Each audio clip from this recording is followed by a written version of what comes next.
Salut, vous êtes sur After Stade, votre rendez-vous football de Stade Afrique. Émission, aujourd'hui il y aura beaucoup de débats au programme, on commence tout de suite par le sommaire. Forcément, on va revenir sur la disparition d'Emiliano Sala, le joueur argentin qui devait rejoindre Cardiff en provenance de Nantes, qui a malheureusement perdu la vie dans un accident d'avion.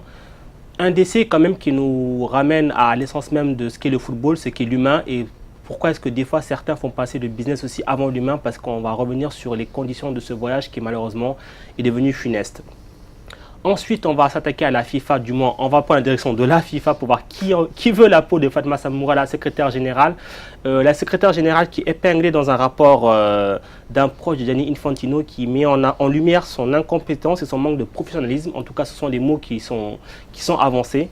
Et enfin, on va finir en beauté sur le coup de gueule de Thomas Partey, le joueur milieu de terrain de l'Atlético Madrid, qui estime que les joueurs africains ne sont pas assez mis en avant en Europe. On va débattre autour de cette grande question parce qu'il y a vraiment beaucoup de choses à dire. Ça, c'est le programme que vous commencez à connaître. Vous commencez aussi à connaître la forme de l'émission. Pour m'accompagner aujourd'hui, Romain Lantôme, rédacteur en chef d'Afrique Foot. Bonjour Romain. Bonjour Mansour. Et notre consultant journaliste foot, Abdellah Boulma. Bonjour Abdellah. Bonjour Mansour, bonjour Romain. Alors messieurs, forcément, on va revenir sur Emiliano Sala. C'est une nouvelle qui a bouleversé le monde du football, mais pas que. Un joueur qui était dans la force de l'âge, qui devait rejoindre le club de Cardiff, transfert quand même de 17 millions d'euros, après une demi-saison franchement pleine, qui fauchait comme ça en plein vol, si on peut le dire. Déjà, juste pour commencer, Abdellah, je me tourne vers vous. Quelle image que vous garderez d'Emiliano Sala ? Après tout, on a eu pas mal de retours sur ce garçon qui était apprécié de tout le monde, du vestiaire, des retours de son entourage, des clubs dans lesquels il a évolué, d'Amérique latine, d'entraîneurs, de coachs, de joueurs du monde entier. C'est un joueur qui a gravi les marches une à une au forceps. Qui a éclaté à Nantes, qui a fait du très bon travail sous Ali Lodzik et qui est malheureusement parti pour des raisons, Nantes, on reviendra là-dessus pour des raisons financières, parce que Nantes aurait pu le conserver. Aux grandes dames de Vaïd, malheureusement l'histoire s'est très mal terminée. Et on lui souhaite le meilleur là-haut s'il nous écoute. Et Emiliano Sala, très belle prestation au niveau du championnat de France. Malheureusement, voilà. C'est un peu, c'est dur d'en parler. Brutal. Et puis le scénario est un peu dramatique parce que là aussi, lui, il était parti pour faire le transfert de sa vie, en gros, qui allait changer non seulement financièrement, mais sportivement. On avait hâte de voir ce qu'il allait donner en première ligue. On se disait qu'il pouvait réussir dans ce championnat. En plus, au départ, il n'était pas tellement chaud pour ce transfert. Il a été un peu fait contre sa volonté. Voilà. Oui. Donc, maintenant qu'on connaît l'issue, forcément, ça fait réfléchir, quoi. Dans des circonstances aussi, je pense que vous allez en parler. On va le développer. Ouais. Donc, on rappelle quand même que son corps a finalement été retrouvé dans la carcasse de l'avion, identifié. Donc, la famille peut au moins faire son deuil. C'est la première chose. Mais quand même, à souligner, il aura fallu attendre une cagnotte où des joueurs et le grand public a pu prendre part pour que les recherches reprennent, parce qu'après 3 jours, quand même, les autorités avaient décidé de stopper les recherches. C'est terrible, parce qu'il a fallu que les familles demandent qu'elles soient aidées pour que les recherches continuent. Beaucoup de joueurs ont participé à cette aide financière, je pense notamment à Mbappé. Voilà, à l'ordre de 30 000 euros, 20 000 euros, 10 000 euros, chacun a donné ce qu'il pouvait en fonction de ce qu'il avait. Bon, c'est les grands joueurs, ils ont donné, beaucoup ont donné.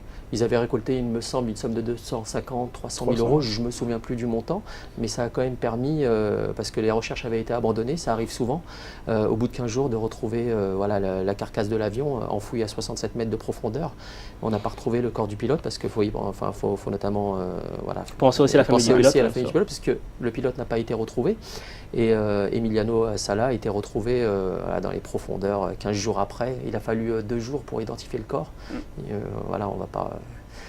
on va pas s'éterniser là-dessus, mais grâce effectivement à la solidarité financière de beaucoup de joueurs et même de familles, etc., les recherches ont pu continuer. Et ça, c'est plutôt positif. Par contre, cette disparition, elle a soulevé beaucoup de questions. Il y a beaucoup de gens, d'intermédiaires qui ont été pointés du doigt. parce que forcément on a tout indexé l'avion qui a été utilisé, parce que quand même on rappelle que à la base Emiliano Sala il est à Cardiff, il insiste pour revenir dire quand même au revoir à ses coéquipiers, à ses anciens coéquipiers, pardon, les intendants, les membres du club, et c'est ce voyage qui lui coûte la vie. Alors, Cardiff avait proposé un vol commercial, mais il y a le fameux William Mackey qui propose à la place un avion privé pour que l'aller-retour soit plus rapide. Bah, on se souvient des mots d'Emiliano Sala avant le décollage qui sont terribles, voilà, qu'il adressait à sa famille sur WhatsApp. En gros, je ne sais pas si je vais arriver, qui était terrifié à l'idée de s'embarquer dans ce vol qui malheureusement, on connaît l'issue. Alors comment est-ce qu'on peut avoir un joueur qui vient de signer un transfert de 17 millions d'euros et le mettre dans de telles conditions avec, on a vu à quoi pouvait ressembler l'avion, c'est pas terrible quand même. Est-ce que le retour était obligatoire? Le retour n'était pas obligatoire, mais déjà à l'aller, c'est vrai que Romain a raison, on l'oublie, Emiliano Sala avait envoyé des messages qui faisaient un peu peur. Voilà, il est monté dans une espèce de carcasse avec un pilote qui semblerait-il n'était même pas pilote de profession, si j'ai bien compris. Donc, non, du moins qu'il n'était pas habilité à transporter les gens. Pas habilité à transporter des gens dans un petit avion, un coucou comme on l'appelle. Mais c'est vrai que Cardiff pour le coup, aurait pu. Je ne sais pas si c'est Cardiff qui aurait dû proposer un vol commercial dans un avion plus apte. Ou si c'est Nantes, je ne sais pas trop. Quel a été l'objet de son retour? Revoir une dernière fois ses coéquipiers. Ouais. C'est malheureux, c'est des circonstances malheureuses. Mais c'est vrai que là, il faut quand même relativiser un tout petit peu les choses. 99%, il y a 99% de chances qu'un avion ne s'écrase pas. C'est quand même le transport, le moyen de transport le plus sûr au monde. Donc là, malheureusement, le problème, c'est que quand il y a souvent ce problème en avion, ça finit en drame. Exactement. Bah oui, forcément. Alors il y a quand même, on va revenir sur ce Willy Mackey, donc l'intermédiaire qui a fait le transfert déjà de Nantes à Cardiff et ensuite qui a diligenté cet avion. Alors lui c'est un petit peu quand même monsieur business. Il avait d'ailleurs, on avait vu le courrier qu'il avait envoyé à Emiliano Sala pour dire écoute, ce transfert c'est pas du sentiment, c'est que du business. Business à fond, au point quand même de solliciter un avion privé avec un pilote qui n'est pas habilité à transporter des personnes. Ça, c'est vraiment les limites, ou du moins l'extrême foot business. Ouais, c'est ça. Tout n'est pas clair encore, mais il y a ce triangle-là entre l'agent et des pilotes qu'il connaissait. Il en avait sollicité un premier qui n'a pas voulu prendre le vol, on ne sait pas trop pourquoi. Du coup, ils se sont abattus sur le second qui est malheureusement disparu lui aussi. J'attends qu'on connaisse les aboutissements, mais j'espère que ce n'est pas une histoire de gros sous qu'il y a là derrière, même si encore c'est fort possible. Histoire de gros sous, oui. Déjà, on peut parler d'histoire de gros sous. C'est un peu difficile d'en parler comme ça parce que les gens n'ont pas fait le deuil. Ouais. Les familles n'ont pas fait le deuil, mais il faut quand même parler c'est des conséquences désastreuses et il faut en connaître un petit peu les causes. Et les causes, c'est d'un point de vue sportif déjà, oui. Il est à Cardiff, il a mieux gagné sa vie, etc. Il me semble que Kita a quand même poussé. Ouais. Encore une fois, je radote un petit peu aux grandes dames de Vahid Halilhodžić qui voulait quand même garder son meilleur buteur. Nantes se sépare quand même de son meilleur attaquant qui va rejoindre Cardiff dans l'un des deux meilleurs championnats au monde. Une opportunité monstrueuse pour Emiliano Sala, pour Nantes qui récupère des sous. Et pour Cardiff aussi qui récupère un joueur à haut niveau. Il avait quel âge Emiliano? Il avait 28 ans. Donc c'était l'opportunité, comme vous l'avez dit Mansour, l'opportunité de sa carrière. Donc arrivé à Cardiff à 28 ans, c'est même pas l'opportunité, c'est un aboutissement. C'est même un aboutissement parce qu'il est passé en seconde division, il est arrivé à Nantes, il a explosé Caen, Bordeaux, etc. Il a explosé quand même à Nantes aux yeux du monde. Beaucoup reconnaissaient son talent et là, il aurait pu nous offrir des choses extraordinaires en première ligue. Pour revenir à votre question, oui, une histoire de gros sous malheureusement. Après, comme l'a dit Romain, on ne sait pas exactement ce qui s'est passé en interne. Peut-être qu'on le saura. Là, on est encore en période de deuil. Peut-être qu'on le saura là dans les. D'ailleurs, il me semble que c'est Nantes qui réclame. Maintenant, les indemnités, forcément. Qui réclame les indemnités. Oui. Ouais, donc, est-ce qu'ils les ont Première reçus, partie, donc 5,7 millions. C'est ça. Oui, parce que Everton, attendez, on va vous les donner, etc. Mais doucement. J'ai trouvé ça un peu cavalier. de la part de Nantes. Il aurait fallu peut-être attendre c'est juin indécent. un tout Et petit puis le peu. timing est malheureux parce que c'est tombé quelques heures. Même On a appris indécent, quelques heures avant qu'on découvre le corps, qu'on apprenne que c'était Voilà, le corps corps d'Emiliano est- Sala. Exactement. Comme quoi, Ouais. qu'une fois de plus, quand même, le business prend tout de suite le pas sur Bah, l'humain. Et ça pose quand même une question, parce qu'aussi, là, on va parler aussi de la sécurité des joueurs. Transporter un joueur, ou même tout être humain, dans un avion qui présente de telles menaces, ça peut être un danger potentiel. Bien sûr. On se souvient, il y a quelques mois, en novembre dernier, Romain, le Gabon doit se rendre au Soudan du Sud pour disputer les éliminatoires à la CAN 2017. L'équipe refuse l'avion qu'il leur est proposé à la base, quand même. C'est ça, sous l'impulsion un peu de Pierre-Emerick Aubameyang qui avait lancé le coup de gueule. Bon, on avait dit à l'époque peut-être que c'était un peu exagéré comme il était en froid avec la fédération, mais bon après forcément quand on voit l'affaire Salah, on se dit peut-être qu'ils ont bien fait de ne pas prendre ce vol. Parce qu'apparemment il y avait des témoignages d'Idi Ovono, tout ça, qui disaient qu'effectivement l'appareil Il y a même des faisait photos peur. qui circulaient sur les réseaux sociaux. Effectivement, on voyait un appareil, bon, ça reste des photos. Mais la chose surprenante, c'est que si Aubameyang n'avait pas tapé du poing sur la table, est-ce qu'ils auraient finalement pris ce vol commercial? Ça vient quand même d'Aubameyang, ça vient pas de n'importe qui. Aubameyang il gagne bien sa vie, tant mieux pour lui. Il évolue dans l'un des plus grands clubs du monde, donc il connaît, il sait comment sont structurés les grands clubs, dans quel type d'avion ils doivent être transportés, dans quel type d'hôtel ils doivent être reçus, etc. On pourra faire un comparatif avec l'équipe je suis un peu digression, mais avec l'équipe du Maroc qui était à la Coupe du Monde. J'en ai un peu parlé avec l'entourage de certains joueurs qui étaient quand même hallucinés parce qu'ils n'avaient pas certains grands joueurs qui étaient issus de grands pas clubs. les conditions pour. On arrive ici, et c'est l'une des raisons aussi, ça freine aussi certains grands joueurs. Et Aubameyang, heureusement, encore une fois, qu'il a tapé du poing sur la table pour ne pas prendre ce vol. On ne sait pas ce qui s'est passé, mais bon, pour le coup, pourquoi la Fédération gabonaise de football a dû attendre qu'Aubameyang tape du poing sur la table? C'est quand même. Ça met une fois de plus les responsables fédéraux devant face à leur responsabilité. L'amateurisme des dirigeants, quoi, par rapport aux joueurs qui évoluent en Europe, qui sont habitués aux standards européens et qui là, forcément, tombent de haut, quoi. Alors, on va passer au deuxième thème de cette émission. On va prendre la direction de Zurich, où se trouve le siège de la FIFA, avec la secrétaire générale Fatma Samoura, qui est attaquée dans un rapport en interne. Alors, avant d'en reparler en plateau et de débattre, parce qu'il y aura beaucoup de choses à dire, je vous propose de regarder ce sujet d'Azdine Yayaoui. Arrivée au sein de l'équipe de Gianni Infantino en mai 2016, l'ancienne coordinatrice humanitaire de l'ONU au Nigeria, Fatma Samoura, avait tapé dans l'œil du président élu à peine 3 mois plus tôt. Une nomination au poste de secrétaire général de l'instance reine du football qui avait surpris beaucoup de monde, surtout compte tenu de l'inexpérience de la diplomate dans les domaines sportifs et du sponsoring.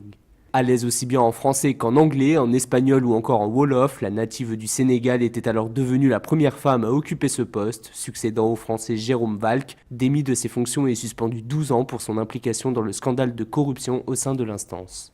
Censée apporter un renouveau et du changement, Fatma Samoura n'aurait en réalité pas vraiment œuvré pour remplir les missions qui lui ont été confiées. C'est en tout cas ce qu'affirme l'un des proches conseillers de Gianni Infantino, le Norvégien Kjetil Siem, dans un rapport dont le contenu a été en partie révélé par l'enquête des Football Leaks.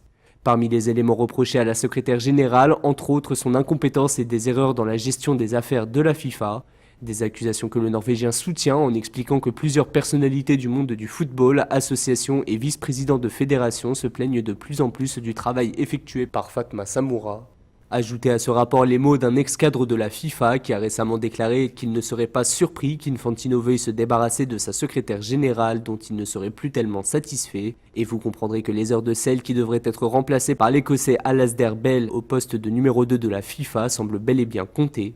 Des révélations et rumeurs de mise à l'écart qui interviennent dans un contexte particulier, moins de 24 heures après l'annonce du président Infantino qui avait expliqué ce mercredi être le seul candidat à sa propre succession à la tête de la FIFA pour l'élection prévue le 5 juin prochain.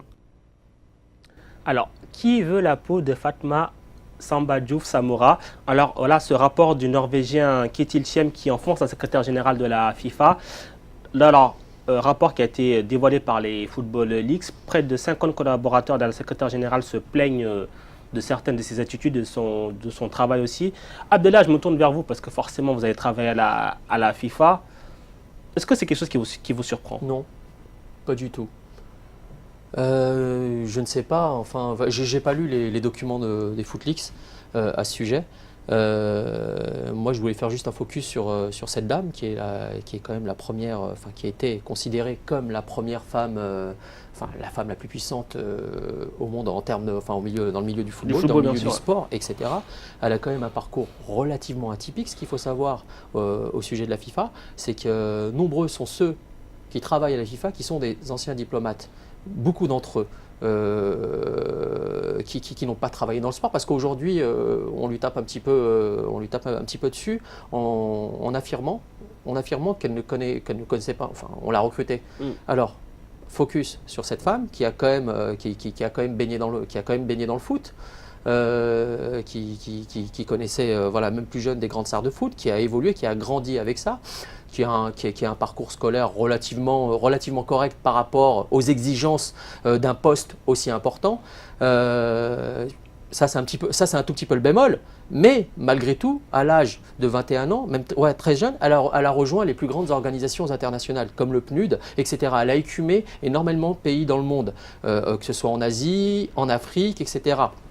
Elle a œuvré dans l'humanitaire aussi, ça faut quand même le souligner, où elle a fait beaucoup de travail. Elle est même allée c'est dans une précédente émission, il me semble, on parlait de Madagascar. Elle était à Madagascar où elle prenait, si je puis me permettre, où elle était tensée au quotidien par la presse et les médias malgaches. Et les médias malgaches sur place. Parce qu'on sait qu'il y a pas mal de tensions entre Madagascar qui n'est pas considéré, si je puis tirer un peu le trait, comme des Africains, comme des Africains à part entière par les Africains, par les subsahariens. Là, j'ai tiré un petit peu le trait. Mais c'est quand même une femme qui a beaucoup œuvré, qui a fait du bon travail. Là, encore une fois, elle est un petit peu secouée. Pour moi, c'est de l'esbrouf. Ouais. Tout ce qui se passe, c'est de l'esbrouf. On a l'habitude de le faire. Le hasard veut que bientôt, le 5 juin, c'est-à-dire dans quelques mois, élection à la FIFA. Élection à la FIFA, Infantino a récupéré, je ne sais pas si c'est le terme approprié, énormément d'anciennes têtes de gondole. On parle même de gardes rapprochés. Des responsables juridiques. Il crée son pare-feu, si vous voulez. Il crée une espèce de pare-feu pour qu'il puisse se prémunir pour sa future élection. Mais du coup, dans le fond, qu'est-ce qu'on lui reproche à Fatma Samoura? Parce que c'est ça le fond du problème là. Le rapport parle d'incompétence et de manque de professionnalisme. Elle est juste secrétaire générale de la FIFA, c'est un rôle de représentation quand même. C'est un grand rôle, c'est un beau rôle, c'est un grand rôle. C'est ça, mais dans le fond, moi j'ai peur que ce soit que du vent, quoi. Peut-être ce qui lui a porté préjudice, c'est l'histoire de l'organisation du Mondial 2026 lorsque El Hadji Diouf soutenait le Maroc. Ouais. Donc on leur reprochait de pas être neutre parce que beaucoup pensaient qu'ils avaient des liens de parenté alors que ça n'a rien à voir. Bon, c'est Diouf, c'est un nom très répandu au Sénégal. A démenti. Oui, c'est ça. Oui, parce que c'est pas parce que deux personnes ont le même nom de famille qu'ils sont de la même famille quand même. Non, mais c'est ridicule. Je pense que dans l'imaginaire collectif, du coup, c'est un peu resté, je pense, et maintenant c'est plus facile forcément pour se débarrasser d'elle, parce que je pense qu'elle a été mise là, parce qu'elle était femme, elle était africaine, donc symboliquement, Gianni Infantino, pour couper le lien avec la précédente direction, elle était parfaite. Maintenant, il cherche à placer ses têtes. C'est politique, elle a fait son temps, c'est politique. La prochaine élection approche à grands pas. Donc les pions installés, ça reste des pions, malgré tout. Ouais. On va les mettre de côté, on va installer la garde rapprochée qui situe à l'UEFA et qui va arriver à la FIFA. Il y a même un proche qui a parlé en off dans le journal Le Monde en parlant d'infantilisation de la FIFA. Donc c'est quand même fort. Donc on a l'impression qu'il refait exactement ce qu'a fait son prédécesseur. Ouais. En tout cas, je ne pouvais pas rêver meilleur teaser avant la seconde partie. Messieurs, dames, on se retrouve dans quelques instants après cette page de pub.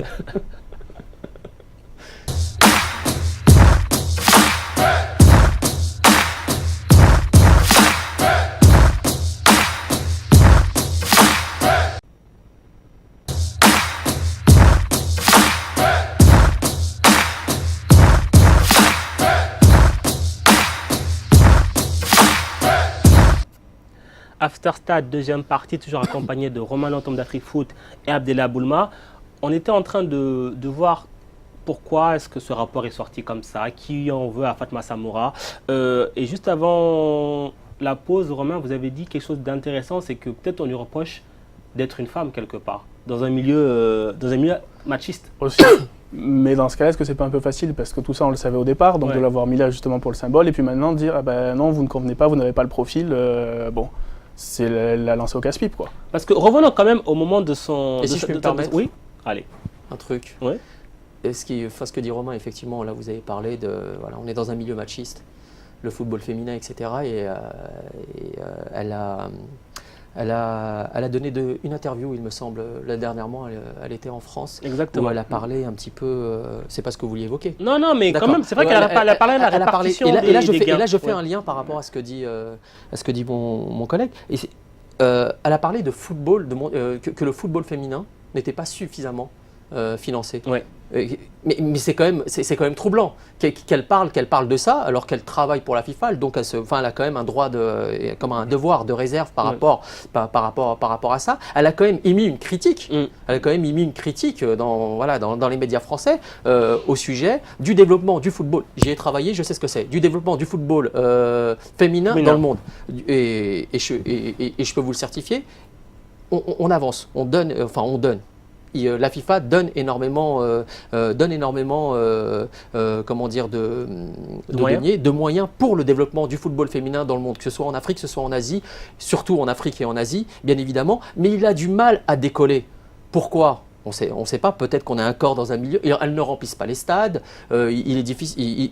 Mais il faudra du temps. Et je pense qu'on l'a elle a un peu taclé Infantino aussi par derrière à travers ces interviews qu'elle a données aux médias français. Alors, justement, avant ça, je voulais revenir sur un fait. On se souvient au moment de sa nomination, c'était un petit peu une surprise. Personne ne s'attendait à ce que ce soit elle quand même qui arrive parce que c'est une femme qui est surtout du milieu de la diplomatie. Le monde du football, c'est pas forcément son métier, son cœur de métier. C'était surprenant de la voir là. Oui, son nom était inconnu pour la plupart Pour tout le monde, moi j'ai dû taper sur Google, je suis honnête, ouais. je vous le cache pas. Moi je suis pas surpris, moi je reviens sur ce que je viens de dire. C'est politique, c'est de l'image, il a mis une femme à ses côtés, tant mieux. Ouais. Tant mieux, c'est la première, c'est quand même la première de l'histoire, dans toute l'histoire de la FIFA, à occuper un poste aussi important. Donc c'est quoi, un coup de com'? C'est un coup de com'. Pourquoi c'est un coup de com'? Ça n'aurait pas été vécu comme un coup de com' si elle avait terminé son mandat ou s'il lui faisait entièrement confiance. Ouais. Et là, on lui sort des arguments, pardonnez-moi l'expression, à la mort moelle-nœud, pour l'ostraciser. Et là, on l'ostracise petit à petit, en invoquant encore une fois des choses complètement puériles. Mais c'est quand même une femme qui a travaillé pour les plus grandes institutions. Et ce qu'il faut savoir, encore une fois, j'insiste là-dessus, c'est que à la FIFA, ce sont des diplomates, ce sont des postes à haute responsabilité de gens qui sont issus du juridique, du légal, comme on dit en Suisse, etc., qui ne connaissent pas forcément le football. Ça, faut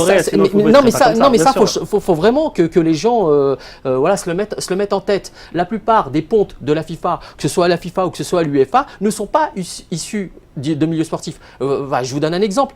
Le bras droit d'ailleurs qui a été épinglé aussi dans le rapport, c'est un ancien joueur à l'international. Boban. C'est Boban. Il s'entoure comme ça de footballeurs à l'international pour l'image, mais les pontes, ceux qui occupent les plus grands postes, ce sont des gens issus de la diplomatie.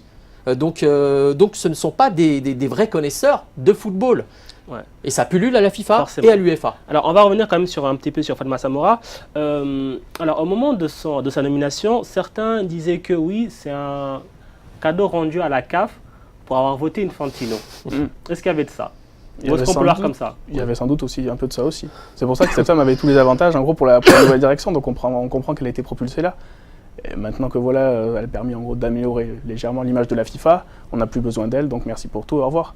Bon, cela dit, pour elle, c'est quand même pas mauvais, même si le bilan soi-disant est négatif. Ça, après, on attend d'en savoir plus pour en avoir le cœur net. Mais maintenant, elle a acquis une notoriété alors que personne ne la connaissait. Je pense qu'elle pourra rebondir assez facilement. Elle a incarné l'un des visages de la FIFA, on la voit dans toutes les cérémonies. Donc, ça sera aussi tout bénef pour elle, je pense. Surtout que secrétaire général, c'est surtout un rôle de représentativité, c'est pas un rôle décisionnaire majeur. Non, c'est pas un rôle décisionnaire, c'est une espèce de bras droit un peu symbolique du président de la FIFA qui, lui, pour le coup, même s'il y a des commissions, même s'il est bien entouré, il y a une division, une division juridique. comme à la CAF, si je puis dire. Voilà, il y a un comité, etc.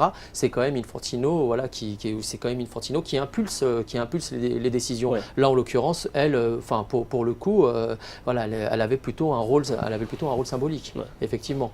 Bon, après, on va voir ce qui va se passer. Là, de toute façon, on attend les résultats. Alors voilà, donc élection, donc, voilà, là il y a ce rapport, élection à la présidence de la FIFA le 5 juin.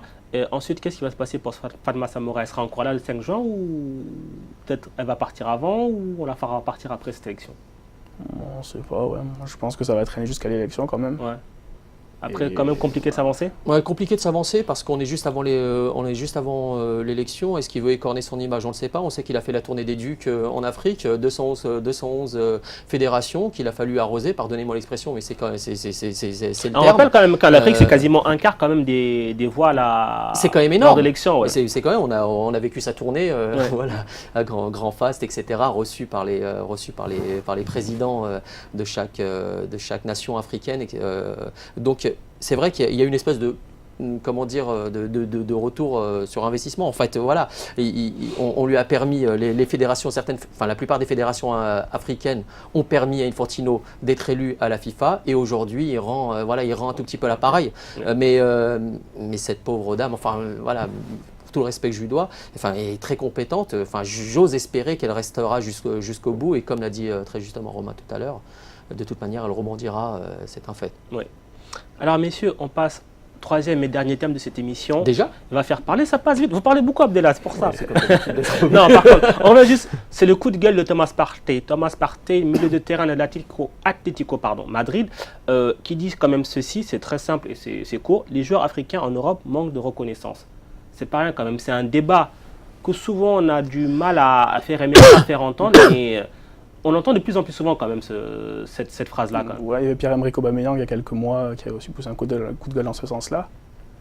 Moi je pense qu'il a raison, parce qu'il n'y avait pas Liverpool, qui est peut-être un peu l'arbre qui cache la forêt, qui est une belle vitrine pour les Africains, où seraient aujourd'hui les Africains dans les top clubs européens. Ouais. À part, bon, on voit le Barça qui a recruté Kevin Prince-Boateng, mais bon, pour quel rôle? On sait que c'est le remplaçant, en gros il a accepté de venir pour jouer remplaçant, donc voilà, c'est pas pour être un titulaire en puissance. Très peu d'Africains dans les clubs susceptibles de gagner la Ligue des Champions. Alors, quand il parle de manque de reconnaissance, c'est de manque de reconnaissance dans quel domaine? C'est par rapport aux médias, par rapport à leur père, leur semblable, je veux dire, collègues footballeurs, ou alors aussi peut-être quand ils négocient leur contrat, etc. Tout. La Je pense que c'est globalité? un tout, mais bien sûr que c'est un tout.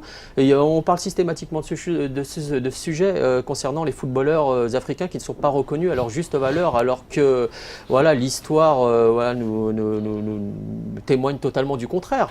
On a eu des joueurs fantastiques, que ce soit dans les années 30, que ce soit après-guerre, etc. Le statut du joueur africain a toujours été biaisé. On a une vision complètement biaisé du joueur africain. C'est entre les lignes, en filigrane, c'est un peu ce qu'il dit. Ouais. Il y a tellement de causes en fait qui pourraient expliquer cela, mais c'est vrai que aujourd'hui, il n'est pas estimé à sa juste valeur. Alors qu'un Brésilien est beaucoup plus, parce qu'il a un nom, consonance brésilienne, ou un Français ou un Anglais, Le ou fameux n'importe problème du quoi. passeport. Ou le fameux problème du passeport. Pourquoi en fait il a une valeur marchande moindre? Effectivement, il y a des exceptions. On parle de Maghrébins comme Salah, comme Mahrez, qui a quand même été transféré à Manchester City pour 60 millions. Là aujourd'hui, on a à Liverpool, on a aussi Il y a Naby Keita, il y Naby a Keita, Mané, Salah, etc. Il y a des têtes de gondole, il y avait Drogba, il y avait Eto'o, il y avait encore d'autres qui ont existé dans le passé. Mais c'est vrai que malgré tout, on a l'impression que l'histoire se répète et qu'aujourd'hui, à part ces têtes de gondole, qui n'ont jamais remporté de Ballon d'Or, sauf George Weah en 95. D'ailleurs, au moment où ils ont changé les règles. Aujourd'hui, on a l'impression que ils ne sont pas, on les considère pas on les considère comme des joueurs à part entière. Mais c'est dû à quoi? C'est un tout, je pense que c'est l'image générale que peuvent avoir les Européens sur l'Afrique. Exactement. Ça part de là. Ouais, dans l'inconscient des gens. Exactement. Il a raison, Romain, pardon. Est-ce que du coup, c'est pas aux Africains de changer, aux joueurs africains et aux Africains, aux médias africains aussi, de changer cette image, de se montrer davantage? Parce que, par exemple, on voit beaucoup de joueurs qui sont très discrets, qu'on ne voit pas en dehors du terrain. Est-ce que c'est pas un tout? c'est un tout aussi. D'ailleurs, je pense qu'il faut faire notre autocritique, enfin le football africain. C'est vrai que bon, quand en Coupe du Monde, aucune équipe ne sort des poules. Quand au Mondial des clubs, chaque année, le représentant africain se fait éliminer dès les quarts de finale. On ne peut pas non plus après briguer, vouloir une part trop importante, sans trop de visibilité. Donc il faut aussi faire son autocritique et ne pas se cacher aussi derrière cette excuse. Ouais. Mais je pense que c'est bien que des joueurs connus, Thomas Partey qui est l'une des têtes d'affiche africaines aujourd'hui, prennent la parole pour dire on existe aussi. Moi, ça m'a fait penser ce débat aussi au Ballon d'Or. Mohamed Salah cette année a terminé 6e, donc c'est la meilleure place pour un Africain depuis Samuel Eto'o en 2009, il me semble. Mais l'année passée, il n'avait même pas été parmi les 30 nommés. Donc ça avait quand même fait... Justement, il n'y avait pas vraiment eu un gros scandale, alors que pour moi, c'était scandaleux, quoi. Bon, le timing a été mauvais. En gros, il a commencé vraiment à briller en octobre-novembre, au moment où la liste est faite. Ouais. Mais à ce moment, c'était quasiment, entre guillemets, le meilleur joueur du monde, enfin le plus en forme à ce moment-là. Et il n'était même pas dans les 30 nommés pour le Ballon d'Or. Et ça n'a pas vraiment émis plus que ça la presse européenne, quoi, à ce moment-là. Mais du coup, alors justement, là, on sait que la presse européenne, des fois, ils ont, par exemple, quand on regarde le regard sur la CAN, quand on regarde, par exemple, là, comment est traité la CAN en Europe, c'est survolé. C'est presque. C'est survolé. Et encore, je suis gentil, bien sûr là. Mais est-ce que du coup, c'est ça que je veux dire, est-ce que c'est pas aux joueurs africains d'en faire encore plus, mais c'est les médias africains, c'est aux joueurs africains, c'est aux têtes de gondole de se montrer encore davantage. C'est aux médias de relayer les informations, c'est de les mettre. Est-ce qu'on n'a pas encore, je veux dire, par là, des joueurs qui manquent encore trop de caractère? Moi, je prends la génération d'avant. Dernier Ballon d'Or, George Weah, charismatique. La génération juste après, on a les Drogba, Eto'o. On voit des joueurs qui transcendent. Je veux dire, Eto'o, Drogba, on en parle. Ça traverse tous les continents. Sportif, Est-ce que là, justement, la génération de leurs petits frères, on va dire, les Aubameyang, les Mané, les Salah, est-ce qu'ils ne sont pas trop en retrait? Ils sont dans la discrétion, ils sont dans la discrétion, ça faut quand même. Est-ce que c'est pas ça qui fait la différence? C'est à l'image, je pense, de l'évolution des joueurs en général aujourd'hui. Ils n'ont pas tous forcément envie d'avoir un rôle. Pas tous, il y a encore que pour Aubameyang, quand on parle Neymar, Pogba, tout ça, c'est pas des joueurs discrets. Et pourtant, on parle que d'eux. Mais des fois d'ailleurs même plus hors du terrain que sur le terrain. Voilà, parce qu'ils ont beaucoup d'abonnés sur Instagram, donc forcément dès qu'ils postent quelque chose, voilà. Ah mais là vous parlez quand même, il faut recontextualiser. Encore une fois, j'aime bien ce mot. Il faut recontextualiser. Là, on parle de joueurs africains sur les 10 dernières années. Ouais. Là, on parle de Ballon d'Or aussi. On essaye de faire un peu le parallèle. Sur les 10 dernières années, quels sont les deux Ballons d'Or? Cristiano Ronaldo et Messi. Ces deux extraterrestres. Il est difficile de parler des nommés, la liste des nommés seulement. Sur la liste des nommés, exactement. Sur la liste des nommés, ils sont encore loin. Encore une fois, moi, je pense que véritablement, en plus des raisons que vous venez d'évoquer, c'est dans l'inconscient des gens, c'est vrai, qui sont le footballeur africain, qu'il soit algérien, qu'il soit guinéen, qu'il soit camerounais, nigérian, il y en a du talent, reste malgré tout en retrait. Ils sont systématiquement en retrait. Et là, justement, vous me permettez 2 secondes? Allez, vas-y. Vous me permettez 2 secondes? Allez. Là, précédente Coupe du Monde, mais c'est juste incroyable. Je suis tombé des nues quand j'ai lu un papier de journaux américains à la lecture d'un match entre la Pologne et le Sénégal. Mais voilà, quand il s'agit de parler quand il s'agit de parler des performances de joueurs africains, les clichés ont la peau dure. On en revient systématiquement aux mêmes choses. Ouais. Voilà. Ce n'est pas que les joueurs noirs ne peuvent pas être rapides et puissants, c'est que dans le foot, trop souvent, c'est la seule chose qu'ils peuvent être, dénonce le site. Et ce qui est terrible, c'est qu'aux États-Unis, ils ont perpétué ces préjugés. Pourtant, malgré une rigueur tactique et une précision nettement supérieure à leurs adversaires du jour, je parle des Sénégalais face aux Polonais, le champ, écoutez ça, le champ lexical utilisé par certains médias pour qualifier la performance des Lions de la Taranga laisse perplexe. On prend en exemple un média, NB Sport, qui décrit la rencontre. Écoutez ça, c'est juste incroyable. Ouvrez les guillemets, la Pologne s'est battue tout le match face à la rapidité et la puissance physique du Sénégal. On en revient toujours au même préjugé. C'est systématique. Voilà, et bon, j'arrête là-dessus, parce que là, on pourra en parler des jours et des jours. On parle quand même de la dernière Coupe du Monde. Ouais. Et aujourd'hui, dans l'inconscient des gens, il y a une espèce comme ça je ne sais pas, dans leur inconscient, le joueur africain, il est puissant, il est rapide. Moi, je repense notamment aux propos de Willy Sagnol, ou je repense aux propos de Laurent Blanc, mais c'est pas croyable qu'en 2019, on puisse encore cogiter, qu'on puisse encore avoir ce mode de raisonnement vis-à-vis du joueur africain. Non, il y a des joueurs africains qui sont techniques, qui sont à l'aise techniquement, etc. On ne parle pas seulement des Maghrébins. Là, je parle des joueurs subsahariens. Quand je vois Sadio Mané, Mais c'est pitoyable. Là, la Pologne, là je terminerai là-dessus parce que je terminerai. Quand la Pologne a joué face au Sénégal, les Polonais c'est 1m90, du gelon. Lewandowski, mais c'est pitoyable. Donc voilà, le débat est totalement biaisé. C'est les mentalités qu'il faut faire évoluer. Mais après ça passera aussi peut-être par un gros boulot de la presse africaine dans son ensemble. Parce que est-ce qu'aussi la presse africaine met en avant ces joueurs? Parce qu'on y a beaucoup de médias qui sont tout de suite portés vers les sportifs européens, les stars européennes. Il y a ce défaut-là chez certains confrères africains qui s'intéressent aux grands joueurs, aux grandes stars, Neymar, tout ça, et pas assez aux Africains. Mais moi, je pense quand même qu'on continue à partir de loin. Je voulais parler de Kalidou Koulibaly. Ouais. Bon, Maradona qui avait dit il y a 3 ans s'il était européen, en gros, il serait déjà dans l'un des meilleurs clubs du monde. Bon, juste. maintenant, on y est quasiment. Tout le monde est d'accord pour dire que c'est l'une des références à son poste. Mais combien d'années il a fallu? S'il avait été européen ou brésilien, est-ce qu'il n'y a pas 3 ou 4 ans qu'il serait déjà... C'est juste. C'est encore le même constat qui dit qu'il faut que le joueur africain il en fasse 2-3 fois plus pour atteindre le joueur maghrébin, le joueur subsaharien ou d'Afrique noire, il faut qu'il en fasse 2 fois plus, il faut qu'il rame 2 fois plus. D'ailleurs, ils le disent, enfin on le sait, c'est un secret de polichinelle, on sait pertinemment ce qui se passe dans les instances, etc. On sait que le joueur africain doit travailler 2 fois plus pour s'affirmer. C'est dommage, c'est dommage, je ne sais pas qu'est-ce qu'il faut pour... Voilà, il faut crever l'abcès, il faut définitivement crever l'abcès et voilà, encore une fois, j'insiste là-dessus, faire évoluer les mentalités et se dire qu'un joueur comme Salah ou comme Mané, ou voilà, peut prétendre à un ballon d'or. Ouais. Et encore une fois, moi je pense que la solution c'est vraiment travailler plus que les autres. Bon, c'est malheureux, mais c'est comme ça qu'il faut le faire. Et effectivement être moins dans la discrétion, parce que les têtes d'affiche africaines en ce moment sont plus discrètes, c'est vrai, par rapport à leurs aînés, que ce soit Salah ou Mané, on les entend moins quand Drogba et Eto'o, ils n'ont pas le rôle extra sportif que pouvait avoir le rôle politique par exemple de Drogba. Ah ben parfait, revenons par exemple sur l'exemple de Drogba. Drogba c'est plus qu'un joueur, c'est quelqu'un qui, voilà, en dehors du terrain, je veux dire en Côte d'Ivoire, c'est un grand partisan de la réconciliation.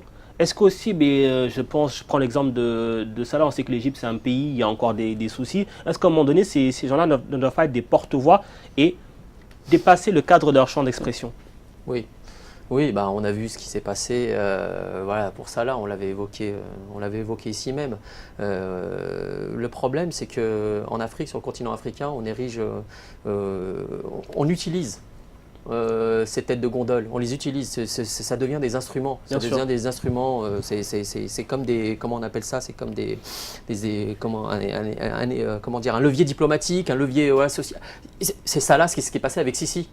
Voilà, avec les fameuses affaires de l'avion etc., avec les sponsors, etc. Mais c'est quand même fou, voilà ce qui s'est passé. Et ça dépasse l'entendement. Ouais. Et on sait finalement qu'en Afrique, peut-être qu'il faut dépassionner un tout petit peu les débats. Les dépassionner. Pourquoi? Enfin, je vais simplifier un petit peu la chose. Les 2 postes les plus convoités en Afrique, bon, c'est président de la République. Et deuxièmement, c'est les postes de sélectionneurs. Ouais. Mais c'est incroyable qu'on se mobilise autant, que les politiques se mobilisent autant pour le football. Je pense que, faut savoir un petit peu, extraire le politique du football, laisser le football au milieu du football, que les Africains prennent enfin conscience du fait que les footballeurs, que le football est un monde à part entière. Ouais. Et les médias, qu'on puisse pousser encore une fois, ces joueurs vers les sommets.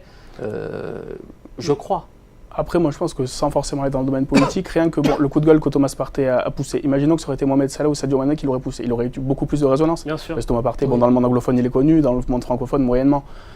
Donc ces joueurs-là aussi, ils sont discrets, c'est leur caractère, mais ce serait bien qu'ils se surpassent, qu'ils essaient d'aller au-delà de leur caractère pour vraiment mettre en lumière la situation sur les joueurs africains. C'est que par des têtes d'affiche comme ça qui doivent élever la voix, c'est que par là qu'on pourra améliorer la condition des joueurs africains de base qui ont beaucoup de mal à arriver en Europe, par exemple. Alors, juste pour finir, messieurs, quand on compare la génération des joueurs actuellement, donc celle des Aubameyang, Mahrez, Mané, Salah, à celle de leurs prédécesseurs, donc Yaya Touré, Drogba, Eto'o et j'en passe, laquelle est la meilleure? Vous m'avez déjà posé cette question? Ah bon? Une fois. C'est un rêve prémonitoire, Abdellah. Ah bon, c'est un rêve prémonitoire. Non, c'est des joueurs de talent. C'est des joueurs. Abdellah, laquelle est la meilleure? Laquelle est la meilleure? C'est difficile de se prononcer. Je vais me mettre des gens à dos. Non, Drogba, c'était énorme. Eto'o aussi, c'est quelque chose. Moi, je suis un peu. Je parle juste de talent intrinsèque. Talent intrinsèque. Ils ont tous du talent pour que Salah fasse meilleur buteur du championnat de Première Ligue. C'est quand même impressionnant. Mahrez élu meilleur joueur de Première Ligue. Bon, la chute de Maghrébin, mais on peut citer aussi du Sadio Mané. Non, mais etc. c'est le cas, non, mais faut quand même, on parle quand même du meilleur, entre guillemets, puisque bon, le championnat espagnol, championnat du monde, et que ces deux têtes de proue arrivent à faire avoir des prouesses aussi. Il faut quand même le souligner. Je pense qu'en talent intrinsèque, ça se vaut.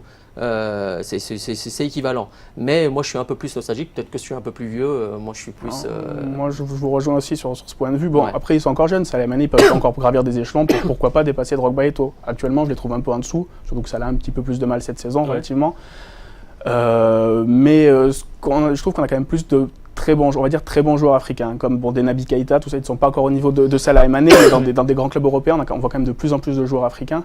Enfin, pas dans les top clubs, mais voilà, le top 16 européen, il y a quand même de plus en plus de joueurs africains, et ça, c'est quand même assez positif, je trouve. Donc, ce sera peut-être plus qu'un passer un palier psychologique pour enfin atteindre ce cap des grosses équipes.